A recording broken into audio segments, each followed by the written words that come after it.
கோரும் பார்வை கல்லிலும் பதியப்பட்டது. இளம் இளவரசர் வீழ்ந்த செய்தி அரண்மனையை குலைத்தது. அரசர் ராணி துறவியை நாடி சென்றனர். அவரது பாதங்களில் விழுந்து அழுதனர்.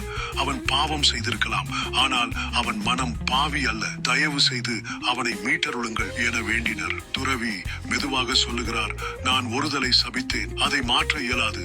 ஆனால் உங்களின் மகன் மீண்டும் உயிருடன் விழித்தெழ வேண்டும் என்றால் அவனை உண்மையாக நேசிக்கும் ஒருவர் அவனை நிச்சயமாய் உள்ளம் நிறைந்து பார்க்க வேண்டும். அந்த பார்வையின் காதல் இவன் கண்ணிலும் நுழைய வேண்டும். அப்போதுதான் இவன் மீண்டும் உயிர் பெறுவான். நாட்கள் பறந்தன. பலர் வந்தனர்.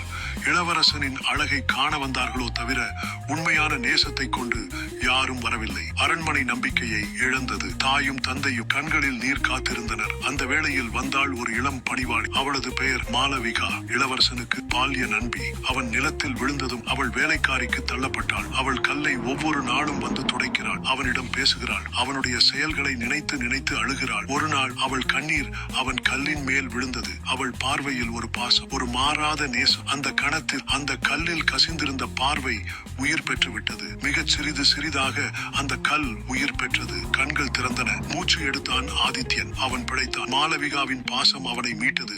இளவரசனும் அவளையும் காதலுடன் அணைத்துக் கொண்டான். உண்மையான பார்வை ஒரு உயிரையும் மீட்டுவிடும்.